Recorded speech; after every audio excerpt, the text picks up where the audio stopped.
Hello everyone, welcome to lecture 2 of Green's function topic. Lecture 1 में Green's function के basic techniques के बारे में डिस्कस किया गया था। मतलब ग्रीन्स फंक्शन क्या होता है, ग्रीन्स फंक्शन का यूज क्या है एंड ग्रीन्स फंक्शन यूज करने का जो स्टैंडर्ड मेथड है वो डिस्कस किया गया था। इस लेक्चर में हम एक प्रॉब्लम डिस्कस करेंगे जिसमें हम लोग standard method step by step use करके ग्रीन्स फंक्शन कैलकुलेट करेंगे and after that Green's function का यूज करके कैसे हम एक non homogeneous linear differential equation solve करते हैं वो भी बताया जाएगा। तो इस लेक्चर को ध्यान से सुनिए। ये लेक्चर शुरू करते हैं। लेक्चर 1 में ग्रीन्स फंक्शन कैलकुलेट करने के स्टैंडर्ड मेथड के बारे में डिस्कस किया गया था। नेक्स्ट हम एक प्रॉब्लम डिस्कस करेंगे जिसमें स्टैंडर्ड मेथड यूज करके ग्रीन्स फंक्शन कैलकुलेट किया जाएगा। तो प्रॉब्लम है ये, consider the following differential equation. Differential equation is this with the boundary conditions. Boundary condition है y at x equal to 0 and y dash at x equal to 1 equal to 0। So question में एक non homogeneous differential equation given है and दो boundary conditions given है। Question है find the Green's function required to solve the given differential equation. Given differential equation को solve करने के लिए जिस ग्रीन्स फंक्शन का रिक्वायरमेंट है वो ग्रीन्स फंक्शन कैलकुलेट करना है। ठीक है, क्वेश्चन क्लियर है? नाउ इस क्वेश्चन को हम सॉल्व करेंगे। लेक्चर 1 में ग्रीन्स फंक्शन कैलकुलेट करने के लिए जो स्टैंडर्ड मेथड बताया गया था उसमें स्टेप 1 क्या था? We have to write the homogeneous differential equation corresponding to the given non homogeneous differential equation. हमें क्या करना है, जो नॉन होमोजेनियस डिफरेंशियल इक्वेशन है उसके कॉरिस्पॉन्डिंग होमोजेनियस डिफरेंशियल इक्वेशन लिखना है। After that we have to find two linearly independent solutions of the homogeneous differential equation. उसके बाद हमें उस होमोजेनियस डिफरेंशियल इक्वेशन के दो लीनियरली इंडिपेंडेंट सॉल्यूशंस कैलकुलेट करने हैं। तो ये हमारे पास नॉन होमोजीनियस डिफरेंशियल इक्वेशन था। इसके राइट हैंड साइड में जो फंक्शन ऑफ एक्स है इसके बदले अगर हम 0 रिप्लेस कर देते हैं तो हमें होमोजीनियस इक्वेशन मिल जाएगा। तो इस नॉन होमोजीनियस डिफरेंशियल इक्वेशन के कॉरिस्पॉन्डिंग होमोजीनियस डिफरेंशियल इक्वेशन ये आएगा। अब देख सकते हैं नॉन होमोजीनियस इक्वेशन में जो r ऑफ x है उसके बदले यहां पे 0 लिखा गया है। So this is the homogeneous differential equation. इसको इक्वेशन 1 बोल दिया गया। ठीक है, नेक्स्ट टर्म, ये जो होमोजीनियस डिफरेंशियल इक्वेशन है इसके दो लीनियरली इंडिपेंडेंट सॉल्यूशंस कैलकुलेट करेंगे। For that assume a trial solution y equal to c into e to the power mx। तो इक्वेशन 1 को सॉल्व करने के लिए हमने ये ट्रायल सॉल्यूशन एज्यूम किया। Okay, now putting the trial solution into equation 1। हमने क्या किया, जो ट्रायल सॉल्यूशन है उसको इक्वेशन 1 के अंदर सब्स्टिट्यूट कर दिया। सब्स्टिट्यूट करने का मतलब क्या होगा, जो ट्रायल सॉल्यूशन है उसका 2 बार डेरिवेटिव कैलकुलेट कीजिए x के रेस्पेक्ट में और इक्वेशन 1 के लेफ्ट हैंड साइड में सब्स्टिट्यूट कर दीजिए। ठीक है, तो ट्रायल सॉल्यूशन का डेरिवेटिव कैलकुलेट कीजिए और इक्वेशन 1 के लेफ्ट हैंड साइड में सब्स्टिट्यूट कर दीजिए। तो सब्स्टिट्यूट करने के बाद आएगा m² into c e to the power mx equal to 0। Simple derivative calculate कीजिए, आपको ये इक्वेशन मिल जाएगा। ठीक है, नाउ यहां पे हम नॉन ट्रिवियल सॉल्यूशन कैलकुलेट कर रहे हैं। नॉन ट्रिवियल सॉल्यूशन का मतलब non zero solution.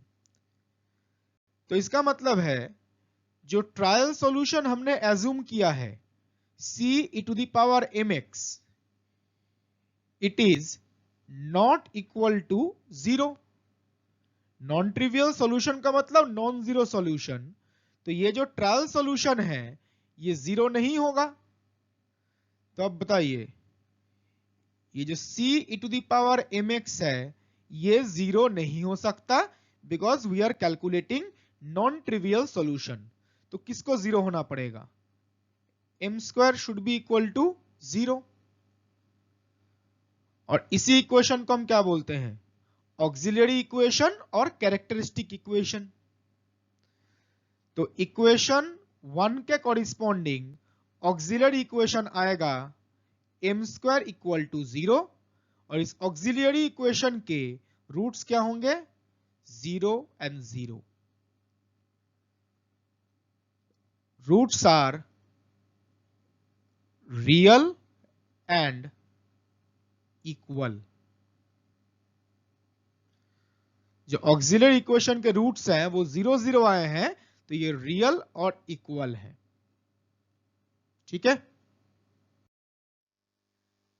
Auxiliary equation के दो रूट्स आएंगे, m इक्वल टू 0 एंड 0।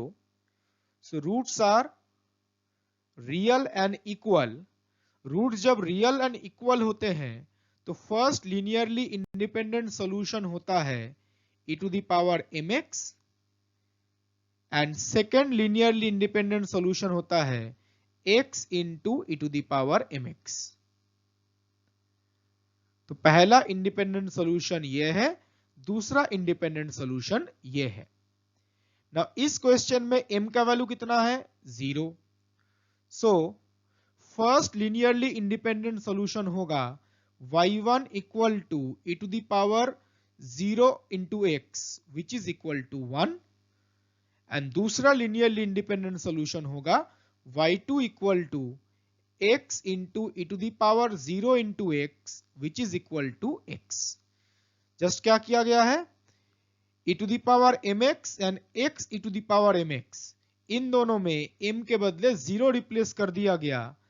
तो पहला लीनियरली इंडिपेंडेंट सॉल्यूशन 1 आएगा और दूसरा लीनियरली इंडिपेंडेंट सॉल्यूशन x आएगा। तो इस तरीके से हम इक्वेशन 1 के दो लीनियरली इंडिपेंडेंट सॉल्यूशंस कैलकुलेट कर सकते हैं।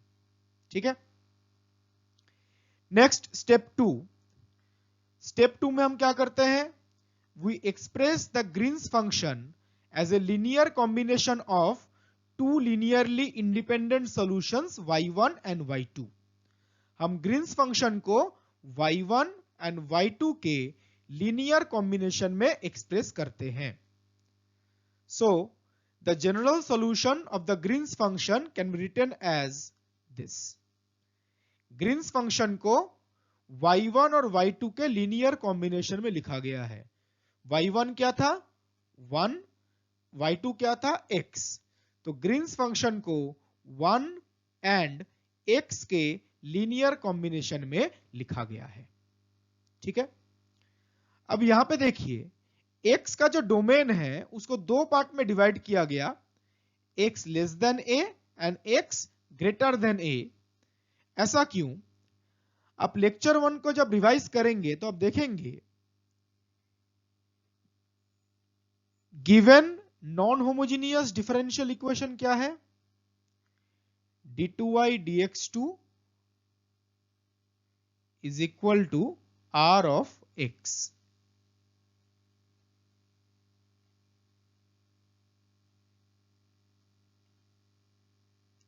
सो given non homogeneous differential equation ये है। इस इक्वेशन को सॉल्व करने के लिए जिस ग्रीन्स फंक्शन का रिक्वायरमेंट है वो ग्रीन्स फंक्शन इस कंडीशन को सेटिस्फाई करेगा।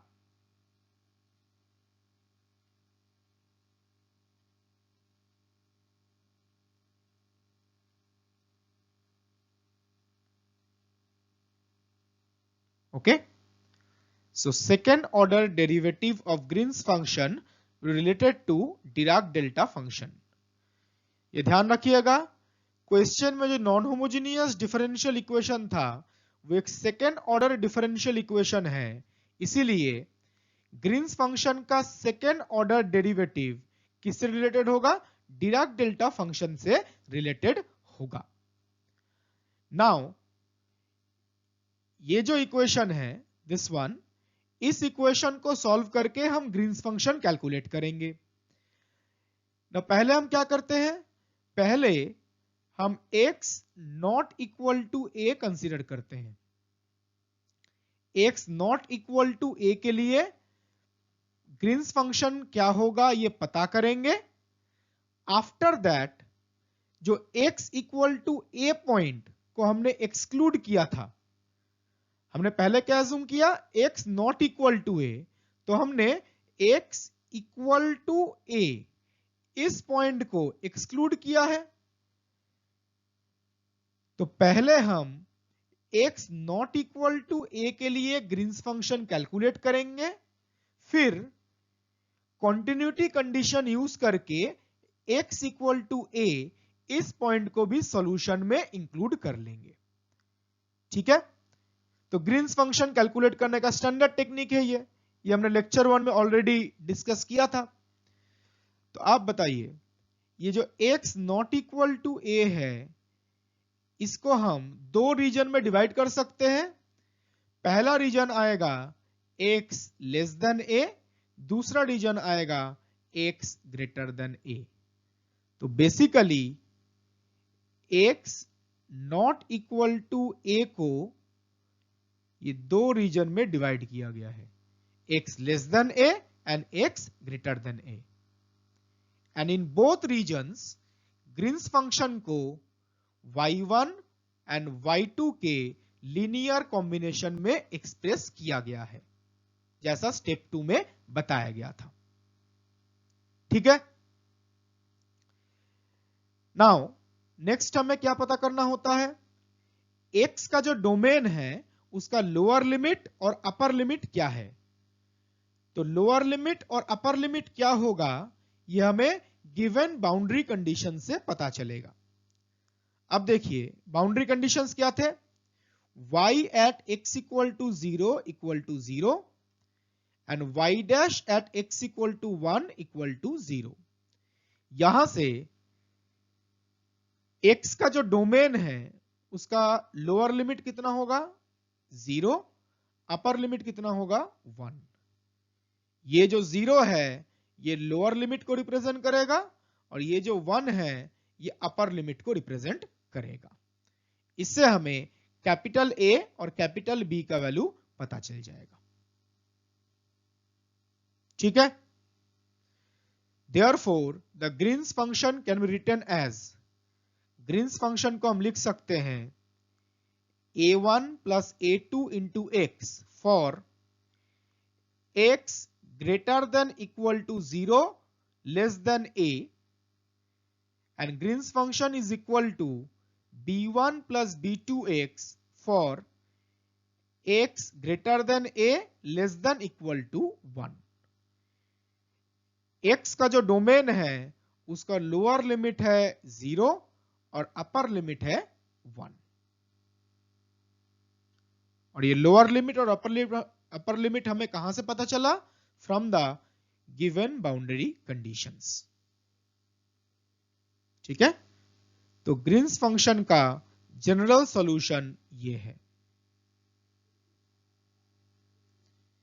नेक्स्ट हम स्टेप 3 में देखेंगे ग्रीन्स फंक्शन के एक्सप्रेशन में ये जो a1, a2, b1, b2 ये चार टर्म्स कैसे कैलकुलेट किए जाते हैं।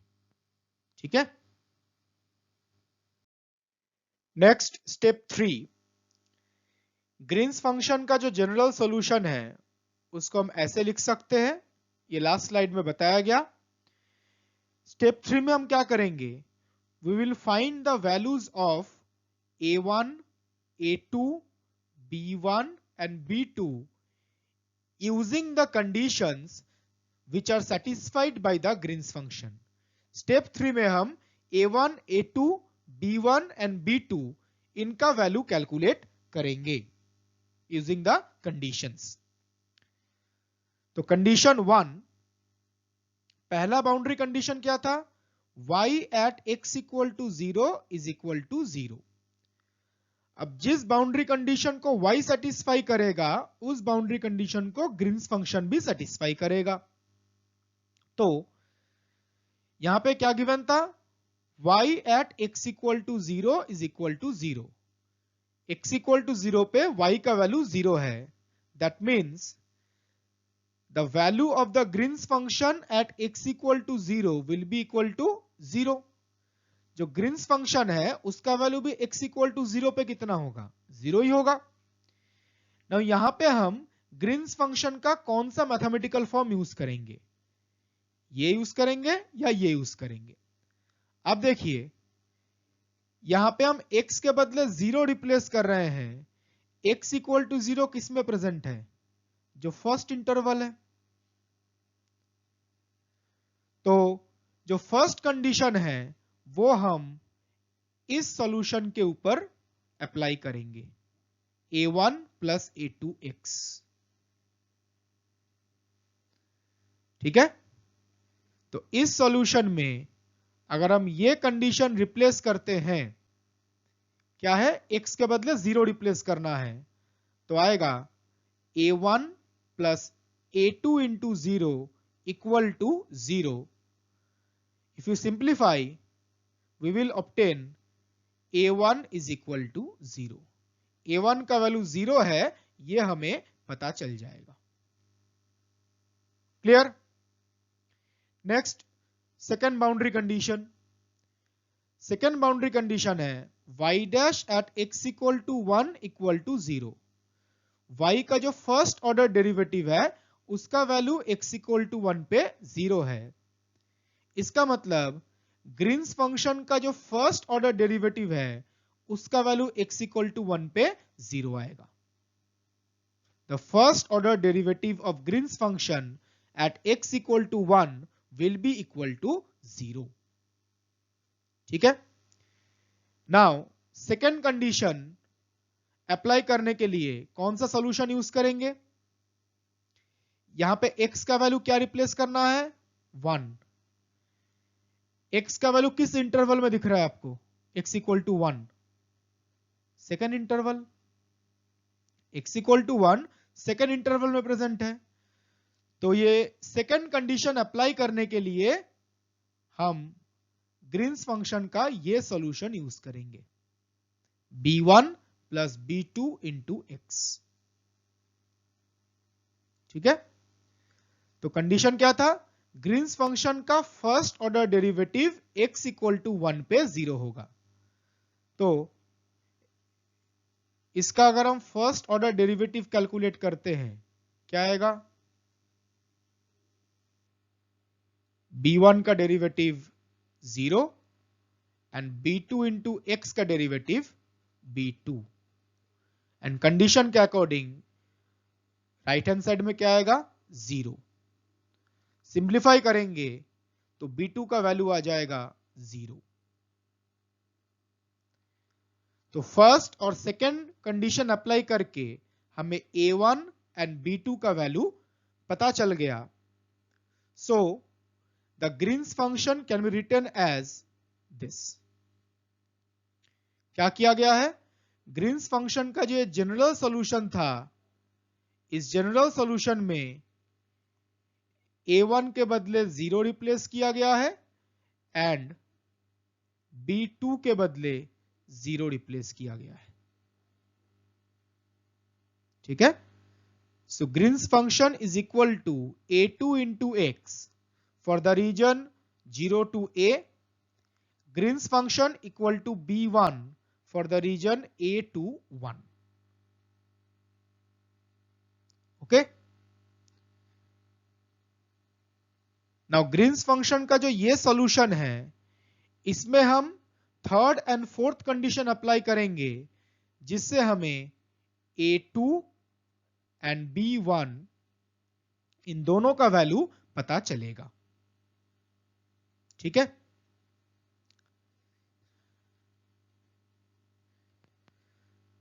Third condition, Green's function is continuous at x equal to a।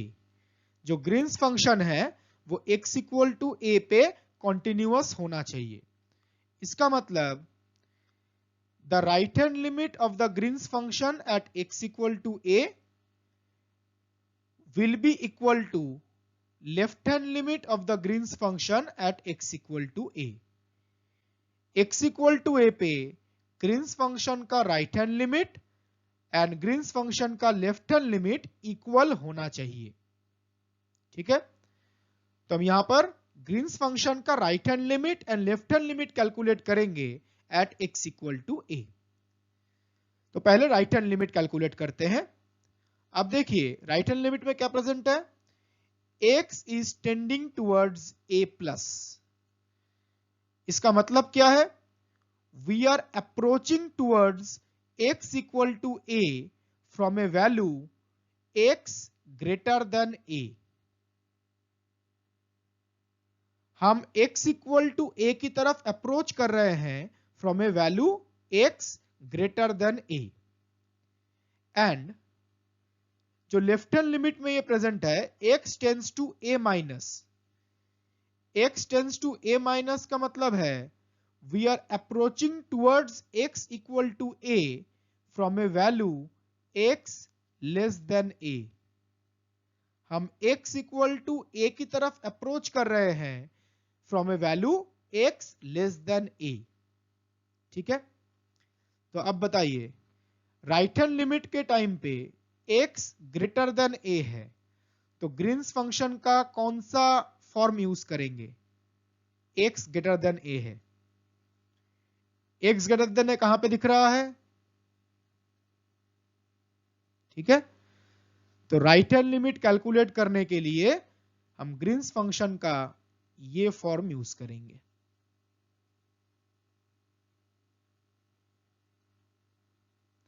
And left hand limit में क्या बताया गया, x लेस देन a। तो x लेस देन a कहां पे दिख रहा है, यहां पे। तो लेफ्ट हैंड लिमिट कैलकुलेट करने के लिए हम कौन सा सॉल्यूशन यूज करेंगे, this a2 into x। Clear. तो लेफ्ट हैंड लिमिट कैलकुलेट करने के लिए ये सॉल्यूशन यूज करेंगे and right hand limit calculate करने के लिए ये सॉल्यूशन यूज करेंगे। ठीक है। तो राइट हैंड लिमिट क्या आएगा बताइए, दिस वन। तो राइट हैंड लिमिट के लिए ये फंक्शन यूज करते हैं, इसमें x का डिपेंडेंसी है ही नहीं, तो राइट हैंड लिमिट आ जाएगा b1। Left hand limit calculate करने के लिए ये फंक्शन यूज करेंगे, तो x इक्वल टू a पे लेफ्ट हैंड लिमिट कितना आएगा, यहां पे x के बदले a रिप्लेस कीजिए, a2 into a। This is equation 3। तो थर्ड कंडीशन था Green's function x equal to a पे कॉन्टिन्यूअस है। ये कंडीशन अप्लाई करके हमें a2 और b1 के बीच में ये रिलेशन मिल जाएगा, जिसको हमने इक्वेशन 3 बोल दिया। Clear. At last condition 4, first order partial derivative of Green's function with respect to x has a discontinuity of magnitude 1 upon a2 of a at the point x equal to a। मतलब Green's function का जो first order partial derivative है with respect to x वो discontinuous होगा at the point x equal to a and amount of discontinuity is 1 upon a2 of a। अब a2 क्या है, a2 is the coefficient of d2y dx2। a2 is the coefficient of d2y dx2। Now जो given differential equation है उसमें d2y dx2 coefficient कितना था 1, तो a2 is equal to 1। तो यहां पे ध्यान रखिएगा a2 कोएफिशिएंट कांस्टेंट होना जरूरी नहीं है। a2 कोएफिशिएंट कांस्टेंट भी हो सकता है, फंक्शन ऑफ x भी हो सकता है। इस क्वेश्चन में a2 कोएफिशिएंट कांस्टेंट है, तो इसमें x का वैल्यू रिप्लेस करने का कोई मतलब नहीं है। किसी क्वेश्चन में अगर a2 function of x present है, then amount of discontinuity calculate करने के लिए a2 के एक्सप्रेशन में x के बदले a रिप्लेस करना जरूरी होगा। कांस्टेंट कोएफिशिएंट है तब रिप्लेसमेंट का जरूरत नहीं है, बट अगर फंक्शन ऑफ x है तो x के बदले a रिप्लेस करना है, तभी हमें अमाउंट ऑफ डिसकंटिन्यूटी पता चलेगा। ठीक है, नाउ अब देखिए कंडीशन 4 के according del g del x x equal to a पे डिसकंटिन्यूअस है। डिसकंटिन्यूअस होने का मतलब है x इक्वल टू ए पे, ए पॉइंट पे डेल जी डेल एक्स का जो राइट हैंड लिमिट और लेफ्ट हैंड लिमिट है वो सेम नहीं आएगा। अगर del g del x discontinuous है तो x इक्वल टू ए पे डेल जी डेल एक्स का राइट हैंड लिमिट और लेफ्ट हैंड लिमिट सेम नहीं होगा। So according to the fourth condition del g del x का right hand limit minus del g del x का left hand limit will be equal to 1/a2 of a। जो amount of discontinuity है उसको हम कैसे define करते हैं? Amount of discontinuity is equal to right hand limit minus left hand limit, और amount of discontinuity कितना है 1/a2 ऑफ a। यहां पे ध्यान रखिएगा, यहां पे जो राइट हैंड लिमिट और लेफ्ट हैंड लिमिट कैलकुलेट किया जाएगा वो ग्रीन्स फंक्शन के फर्स्ट ऑर्डर पार्शियल डेरिवेटिव का होगा, और डेरिवेटिव x के रेस्पेक्ट में है। ठीक है, नाउ पहले राइट हैंड लिमिट कैलकुलेट करते हैं। राइट हैंड लिमिट में क्या प्रेजेंट है? x tends to a plus, so x tends to a plus corresponds to x greater than a, and for x greater than a Green's function is equal to b1। ये last slide में already हमने derive किया है।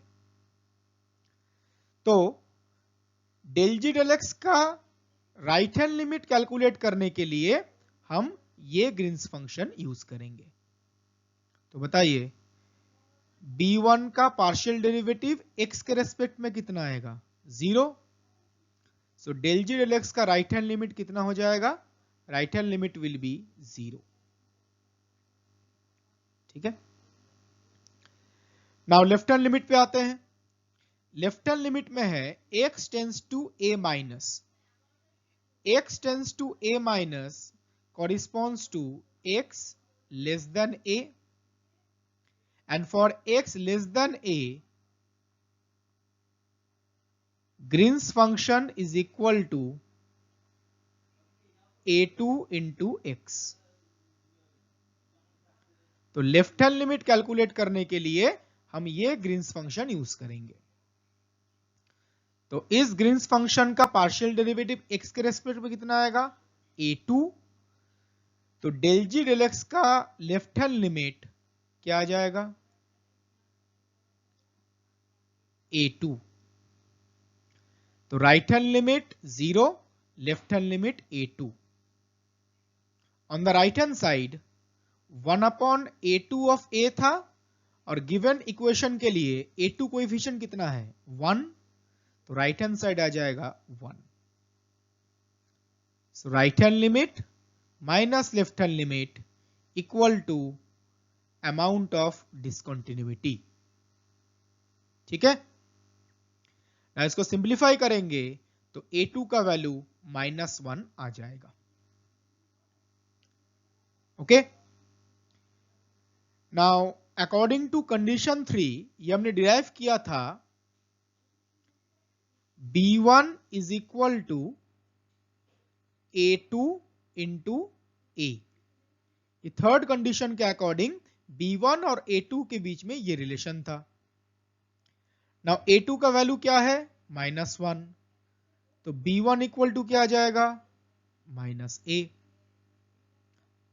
So third condition and fourth condition use करके हमें A2 और B1 का value पता चलेगा। A2 is -1 and B1 is -A। ठीक है, clear?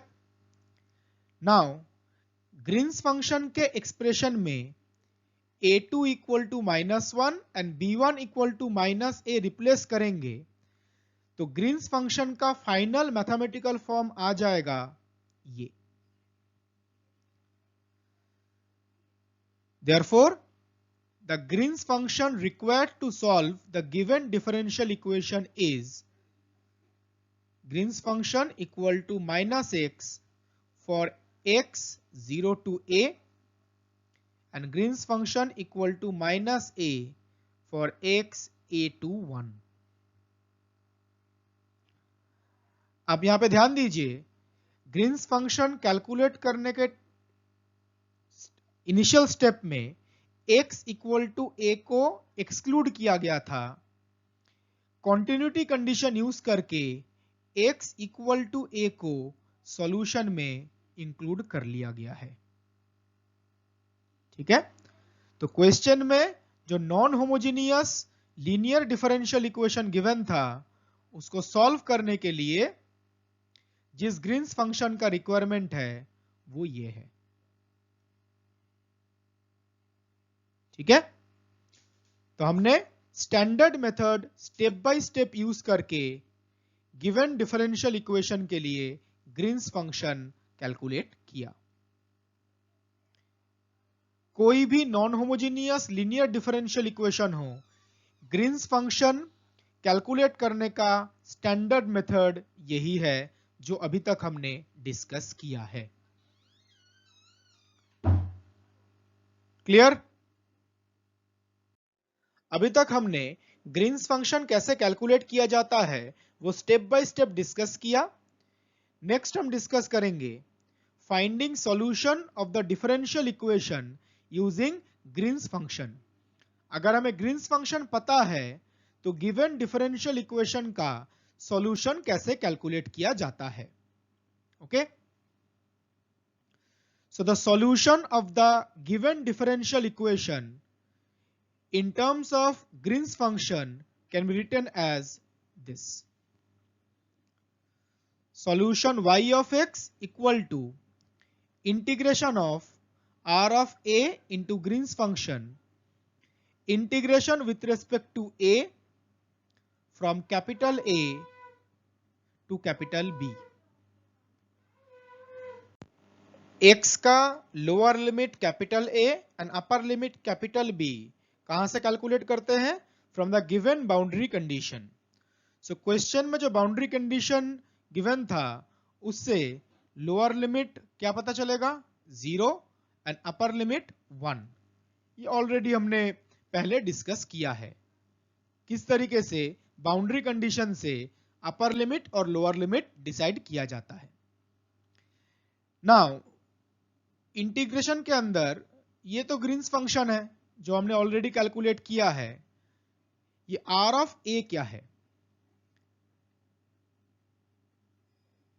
The mathematical form of the given non homogeneous differential equation is this, d2y dx2 equal to r of x। तो right hand side में जो r of x है ये function of x भी हो सकता है, कांस्टेंट भी हो सकता है। हमें सिर्फ क्या करना है?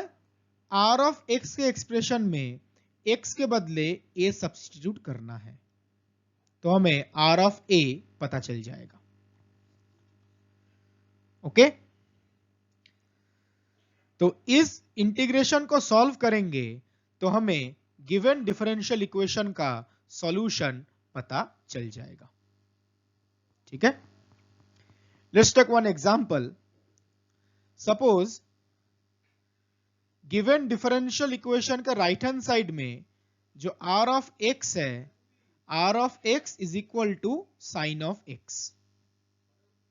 ठीक है, therefore the solution of the differential equation will be this: y of x equal to this integral। सिर्फ क्या किया गया है, r of x is sin x, तो ये जो r of a था वो क्या होगा, sin a। तो r of a के बदले इंटीग्रेशन के अंदर साइन ऑफ ए रिप्लेस किया गया है। ठीक है, और ध्यान रखिएगा इंटीग्रेशन स्मॉल a के रिस्पेक्ट में है, और स्मॉल a जो है it lies with in the upper limit and lower limit. जो स्मॉल a है ये upper limit b and lower limit a इसके अंदर रहता है। ये भी हमने लेक्चर 1 में डिस्कस किया था। तो इस क्वेश्चन में कैपिटल A का वैल्यू कितना है, 0, और कैपिटल B का वैल्यू कितना है, 1। इसका मतलब A जो है ये 0 और 1 के अंदर रहेगा। ठीक है, इसीलिए A के रिस्पेक्ट में जो इंटीग्रेशन है इसका लिमिट क्या लिया गया है, 0 to 1। ठीक है, नाउ इस लिमिट को दो पार्ट में डिवाइड किया गया है, 0 to x and x to 1। Integrand जो है वो सेम रखा गया है। सिर्फ क्या किया गया, जो इंटीग्रल का लिमिट 0 to 1 था उसको दो पार्ट में डिवाइड किया गया। First integral from 0 to x and second integral from x to 1। Okay, next हम क्या करेंगे, इस इंटीग्रल के अंदर ग्रीन्स फंक्शन का मैथमेटिकल फॉर्म रिप्लेस करेंगे और इंटीग्रेशन को सॉल्व करेंगे। उससे हमें solution of the differential equation पता चल जाएगा। ठीक है, ग्रीन्स फंक्शन का मैथमेटिकल फॉर्म क्या था, ये। नाउ जब आप first integral and second integral में ग्रीन्स फंक्शन का मैथमेटिकल फॉर्म रिप्लेस करेंगे, एक पॉइंट ध्यान रखिएगा जिसमें कॉमन मिस्टेक हो सकता है। फर्स्ट पार्ट में इंटीग्रेशन किसके रेस्पेक्ट में है, स्मॉल a। इंटीग्रेशन का लिमिट क्या है, 0 to x। Integration small a के रेस्पेक्ट में है और a का लिमिट 0 to x है। इसका मतलब for the first part a is less than x, और particularly less than equal to x, because a जो है इसका लिमिट कहां से कहां तक है, 0 to x। So the value of a is less than और equal to x। And second part में इंटीग्रेशन a के रेस्पेक्ट में है और इंटीग्रेशन का लिमिट क्या है, x to 1। तो यहां पर a का वैल्यू x से बड़ा होगा या इक्वल होगा। For the second part the limit of a is from x to 1, so a will be greater than और इक्वल टू x। बिकॉज यहां पे x जो है वो लोअर लिमिट में है, तो a का वैल्यू x से ज्यादा भी हो सकता है। तो सिंस यहां पे x लोअर लिमिट में है, इसलिए a का वैल्यू x से ज्यादा भी हो सकता है, x के साथ इक्वल भी हो सकता है। फर्स्ट पार्ट में क्या था, फर्स्ट पार्ट में x अपर लिमिट में प्रेजेंट था, तो a का वैल्यू x से कम होगा या x के साथ इक्वल होगा। ठीक है, सो फर्स्ट पार्ट में a less than equal to x। So Green's function का कौन सा फॉर्म यूज करेंगे, दिस वन और दिस वन। यहां पे a less than equal to x है, इसका मतलब ये कंडीशन सेटिस्फाई कर रहा है, a less than equal to x। तो ध्यान रखिएगा, फर्स्ट पार्ट में हम ग्रीन्स फंक्शन का ये मैथमेटिकल फॉर्म यूज करेंगे। यहां पे एक कॉमन मिस्टेक हो सकता है, तो please be careful. Second part में क्या है, a greater than equal to x। a greater than equal to x कहां पे दिख रहा है, this one. x is less than equal to a, तो a क्या होगा, greater than equal to x, जो यहां पे कंडीशन है। तो सेकेंड पार्ट में हम ग्रीन्स फंक्शन का ये मैथमेटिकल फॉर्म रिप्लेस करेंगे। I am repeating, first part में a is less than equal to x, तो a less than equal to x इस इंटरवल में दिख रहा है। तो फर्स्ट पार्ट में ग्रीन्स फंक्शन के बदले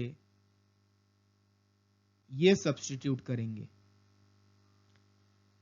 सेकेंड पार्ट में a is greater than equal to x, a greater than equal to x इस इंटरवल में दिख रहा है, देखिए। तो सेकेंड पार्ट में ग्रीन्स फंक्शन के बदले ये मैथमेटिकल फॉर्म रिप्लेस करेंगे। क्लियर है ये? तो ये पार्ट ध्यान रखिएगा, इसमें मिस्टेक हो सकता है। अब देखिए, फर्स्ट पार्ट में ग्रीन्स फंक्शन के बदले माइनस a रिप्लेस किया गया है, और सेकेंड पार्ट में ग्रीन्स फंक्शन के बदले माइनस x रिप्लेस किया गया है, जैसा एक्सप्लेन किया गया। Now integration by parts rule apply करके हम first part and second part का इंटीग्रेशन सॉल्व कर सकते हैं। सो बाय पार्ट्स रूल अप्लाई करेंगे तो फर्स्ट पार्ट और सेकेंड पार्ट में इंटीग्रेशन का वैल्यू ये आ जाएगा। Simple integration by parts rule apply किया गया है तो ये आएगा। अपर लिमिट और लोअर लिमिट फर्स्ट और सेकेंड पार्ट में रिप्लेस किया गया, तो final answer will be minus sine x plus cos 1 into x.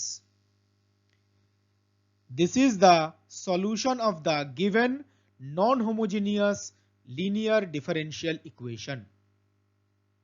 तो इस तरीके से ग्रीन्स फंक्शन का यूज करके हम एक non homogeneous linear differential equation का सॉल्यूशन कैलकुलेट कर सकते हैं। तो ये लेक्चर यहीं पे खत्म करते हैं। In the next lecture, we will discuss about two alternative methods जिनको यूज करके किसी भी कम्पिटिटिव एग्जामिनेशन में आप ग्रीन्स फंक्शन बड़े ही आसानी से कैलकुलेट कर पाएंगे। So thank you everyone for watching the video.